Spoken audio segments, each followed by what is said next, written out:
श्री स्वामी समर्थ. कोण होते स्वामी समर्थ महाराज?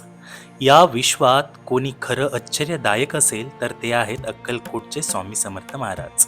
कोण होते ते, कुठून आले आणि त्यांनी लोकांच्या आयुष्यात असं काय बदल घडवला की आजही लाखो लोक त्यांचे भक्त म्हणून त्यांना देव मानतात. स्वामी समर्थ हे दत्तात्रयांचे चतुर्थ अवतार मानले जातात. यांचा जन्म नेमका कुठे झाला हे आजही गूढ आहे. काही लोक त्यांना श्री क्षेत्र औदुंबरमध्ये प्रथम पाहिलं असे मानतात, तर काहींच्या मते ते गाणगापूरमध्ये आले होते. पण त्यांचे खऱ्या अर्थाने आगमन झाले ते सोलापूरमध्ये अक्कलकोट या गावी.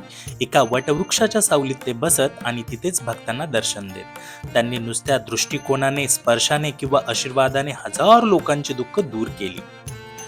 स्वामींनी धर्म, जात, पंथ याच्या पलीकडे जाऊन प्रत्येक माणसाला प्रेम दिलं. त्यांचा एकच संदेश होता, श्री दत्त जय जय दत्त. ते भक्ताला काय हवाय हे सांगायच्या आधीच जाणायचे.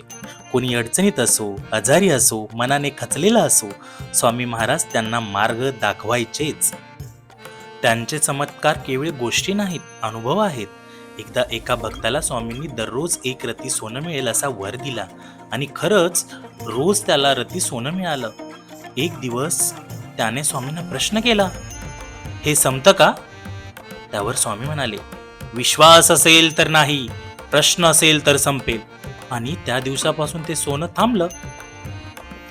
स्वामींनी आपलं आयुष्य लोकसेवेसाठी अर्पण केलं. ते म्हणायचे, भक्तांची सेवा हीच माझी पूजा. त्यांनी कधीही स्वतःसाठी काही मागितलं नाही आणि त्यांचा वावर अगदी सामान्य माणसासारखा असायचा. आणि ते अंतर्यामी आणि परब्रह्म होते. 1878 साली त्यांनी आपला देह ठेवला, पण त्यांनी वचन दिलं की मी जात नाही, मी आजही आहे आणि असेन. जेव्हा जेव्हा भक्त हाक मारेल, आजही अक्कलकोटला लाखो भक्त त्यांच्या समाजस्थळी जातात आणि अनुभवतात स्वामी अजून तिथे आहेत.